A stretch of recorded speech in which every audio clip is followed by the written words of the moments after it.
Muy buen día, estimados amigos. Muchas gracias por acompañarnos a una emisión más de Cápsulas del Caimito. El día de hoy tenemos la oportunidad de entrar a la casa y al estudio del maestro Jaime Barrera. Muchas gracias por recibirnos, maestro. Al contrario, es un placer para mí que José Luis y el Caimito estén presentes en esta casa que es la de todos ustedes. Muchas gracias. Pues dicho lo cual, pues bienvenidos. Comenzamos.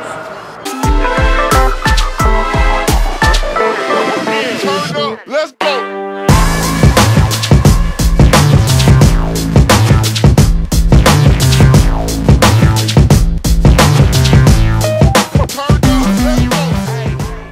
El pintor Jaime Barrera nació en 1949 en Mérida, Yucatán, México, y aquí mismo reside. Reconocido artista plástico de formación autodidacta desde 1994, obtuvo el primer lugar en la 8ª Bienal de Artes Visuales del Estado de Yucatán en 1998, evento de importante perfil en el ámbito nacional. Diversas obras suyas se encuentran integradas en valiosas colecciones mexicanas e internacionales, así como cadenas internacionales de hotelería en Quintana Roo, México, y la República Dominicana.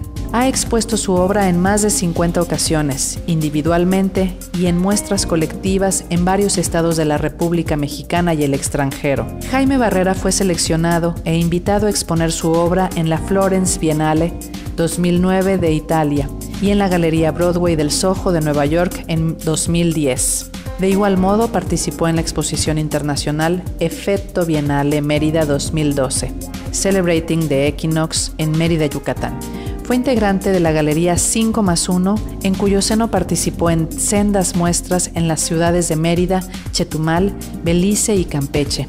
En el año 2016 celebró sus 20 años de creación ininterrumpida con 2 exposiciones individuales, la primera en el Museo Fernando García Ponce, Macay, y la segunda en el mes de noviembre en la Galería Principal del Teatro José Peón Contreras de la ciudad de Mérida. Para celebrar este efeméride, publicó un libro de arte denominado Las Voces del Agua, retrospectiva 1995-2015. Ya tuvimos la oportunidad de escuchar lo que es la generalidad de su trabajo, sus inicios, este tema de que la mayor parte de su producción se mantiene en una línea experimental, sin mayores presiones en cuanto a lo compositivo, asuntos que son de mucho interés, los vamos a ir conversando. Habló también en esa presentación que hizo favor de compartirnos sobre la participación en diversos grupos, ya 20 años de trayectoria continua en las artes plásticas. Pues es un honor para nosotros tener la oportunidad de estar acá en su casa. Muchas gracias y seguir preguntando más para conocer sobre su vida. Maestro, empezamos remontándonos al pasado. ¿Cómo fue la iniciativa por pintar? ¿De dónde le vino la gana por empezar a hacerlo? Bueno, las tareas escolares, yo recuerdo tal vez en la escuela primaria, el estímulo de mi madre, que fue muy importante. Recuerdo mis temporadas en Progreso, en casa de los tíos o de los abuelos. Y antes de irme para la playa, recuerdo que mi madre me compraba en la literaria, que era la librería de moda, mis cajas de colores, Prismacolor, y mi álbum de Scribe, lo recuerdo muy bien, creo que hasta ahora está la marca vigente, ¿no? Y en la temporada me fascinaba pintar el horizonte del mar, el cielo, pero lo que me encantaba era las diferentes tonalidades, como las que están en este cuadro. El horizonte, ir del azul más profundo e irle bajando hasta el azul ya cercano a la orilla, a la arena, ¿no? Que era un poquito más claro el azul. Me fascinaba hacer, no recuerdo cuántos cuadritos hice tamaño carta sobre ese tema. Bueno, ahí tenemos la iniciativa de la madre, la niñez. Luego, mis tareas escolares, pues todo lo que era dibujo, tenía yo bastante facilidad y me gustaban mucho las tareas de dibujo. Yo estudié en el Colegio Americano toda mi vida. Y ahí fue donde yo desarrollé esas aptitudes en esas clases. Pero donde viene el detonador que me dirige hacia la pintura fue cuando estudié un semestre de arquitectura en la UNAM.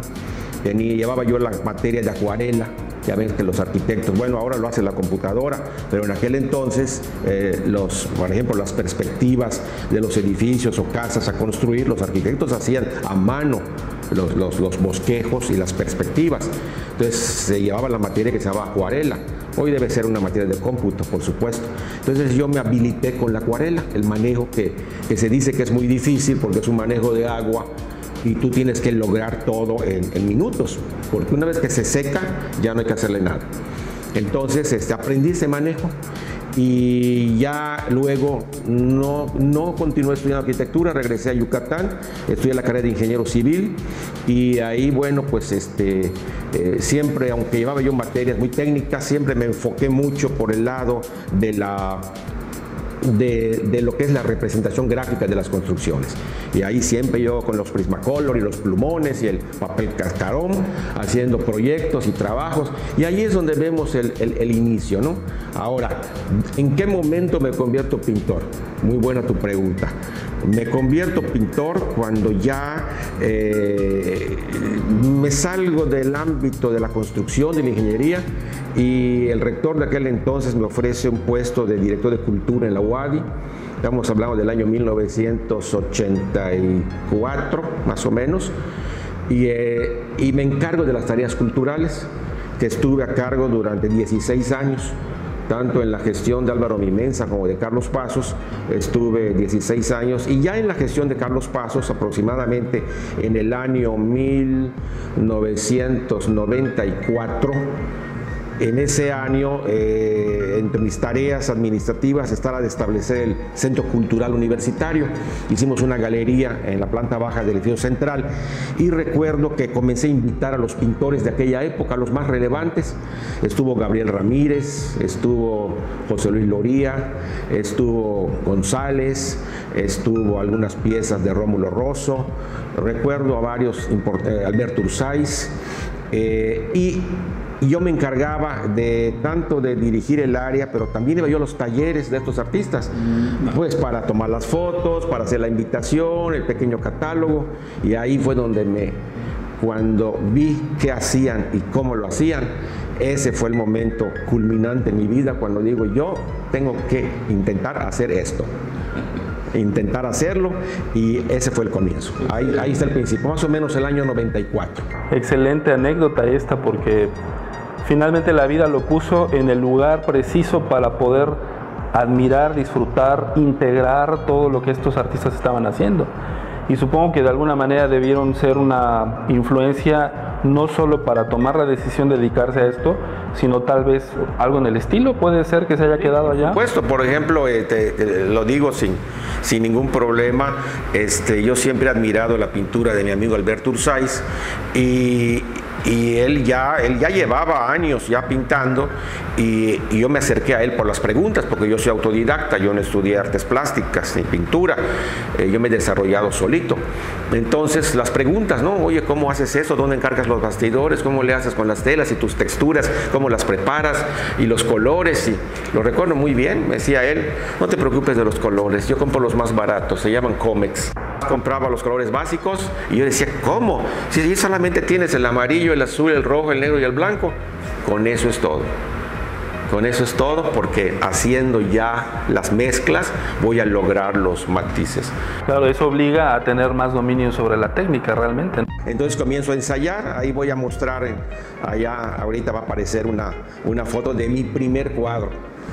Mi primer cuadro en el año 94, muy decorativo, pero ya empezaba yo a manejar el acrílico, las texturas, otra cosa muy importante, las figuras de mis cuadros.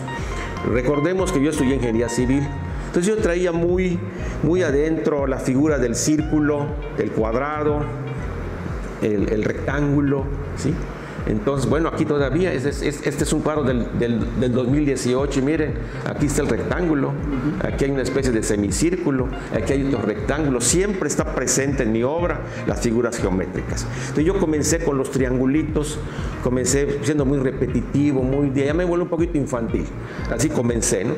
Pero luego me di cuenta que en el expresionismo abstracto se trataba de descomponer figuras, no de componer figuras. Entonces yo comencé a distorsionar el rectángulo, el círculo, a suavizarlos, aprendí que en pintura no es muy conveniente estas puntitas, estos ángulos de por acá, porque a veces cuando son agudos lastiman un poquito la percepción estética. Entonces empecé a deformar, ya no hacer nada de eso, todo suavecito y todo así vaporoso.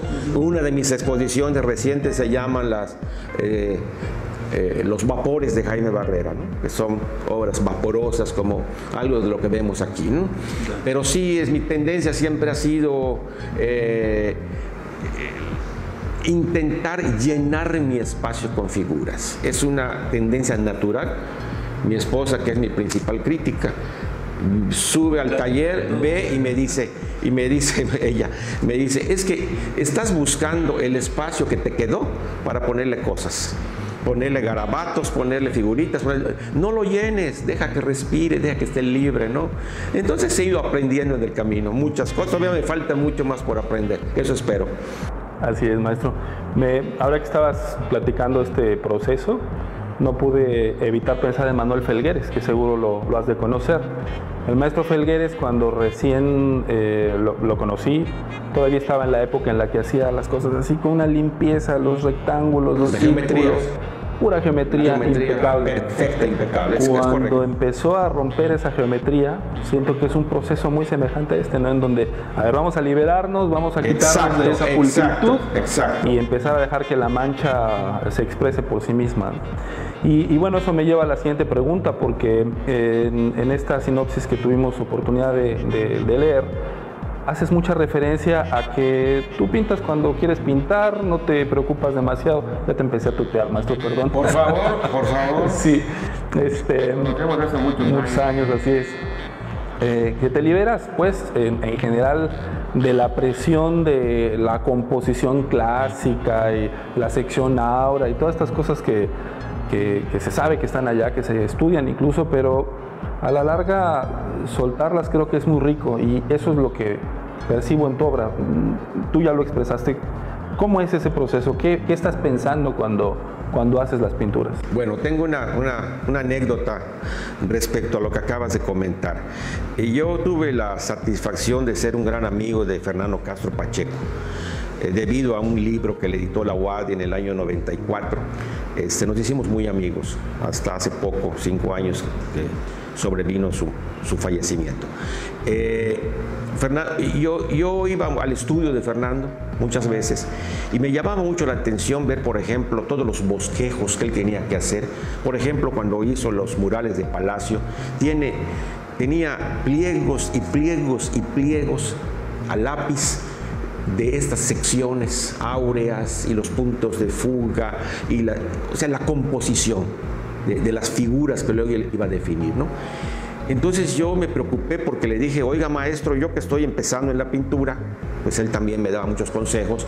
A mí me preocupa mucho ver esa precisión y esa academia que usted tiene para plasmar posteriormente sus óleos. Yo no hago nada de eso. Yo tengo mis colores ahí y yo no sé ni qué va a suceder. Yo comienzo haciendo cosas y en el camino voy resolviendo, ¿verdad? Esto ya no me gusta, lo borro, esto lo pego, esto lo quito, esto lo pongo, esto lo volteo, ya va de cabeza del otro lado y así me arranco y así voy. Claro, tengo que aplicar los parámetros de la estética también, ¿verdad? Pero una estética que yo he aprendido en el camino, no la estética que marcan los cánones académicos. Entonces él, recuerdo que me dijo muy bien, él me trataba de usted, me trataba de ingeniero, lo cual le agradezco mucho, y me decía, ingeniero, olvídese de la academia, olvídese, no piense en eso, usted trabaje, siga haciendo lo que está haciendo y adelante, no voltee usted a ver para ningún lado, ni le copie usted nada a nadie, usted trabaje. Eso fue una anécdota muy importante y un consejo que él me dio en vida, el cual le agradezco profundamente. Es muy lindo porque finalmente dicen que el que es escritor, escribe, el que es pintor, pinta. Y eso es lo que nos queda muy claro cuando hemos tenido oportunidad de recorrer el estudio y la casa. Es una producción muy vasta, son muchísimas obras. Y las que ha vendido y se han movido. ¿Las de usted?